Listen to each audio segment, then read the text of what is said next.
Good morning. आज सकाळची सुरुवात ना खूप निवांत झाली होती. आता 2-3 दिवस ना सलग प्रथाच्या पप्पांना सुट्ट्या होत्या, पण यावेळी ना आम्ही काही गावाला गेलो नाही, कारण ऊन एवढं वाढलं आहे ना. आणि प्रथाला गावाला गेल्यावरती कितीही थांबवलं ना तरीसुद्धा ती उन्हामध्येच खेळते. त्याच्यामुळे ना यावेळी थोडंसं राहूनच दिलं. सकाळी ना नाश्त्यामध्ये मस्त असे आलू पराठे बनवले होते आणि त्यानंतर ना आम्ही निघालो होतो डीमार्टमध्ये जाण्यासाठी.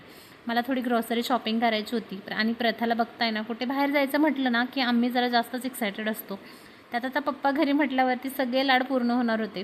दुपारच्या वेळेस निघालो होतो, कारण पुन्हा ना खूप जास्त गर्दी वाढते. जेव्हा पण मी डीमार्टला जाते ना, तेव्हा मी ठरवलेलं जे सामान असतं ना ते तर मी घेऊन येतेच, पण सोबतच जे एक्स्ट्राचं सामान असतं ना ते सुद्धा मी घेऊन येते. आता तुमच्यासोबत असं होतं का ना, हे मला कमेंटमध्ये नक्की सांगा, कारण माझ्यासोबत ना नेहमीच असं होतं.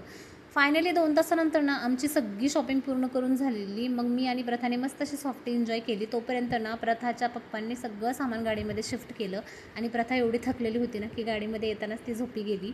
आणि घरी आल्यानंतर ना भूक लागलेली म्हणून मस्त अशी चमचमीत भेळ बनवायला घेतली आणि खरंच ना भेळ ना खूप जास्त टेस्टी अशी झालेली. प्रथाने सुद्धा खूप आवडीने खाल्ली.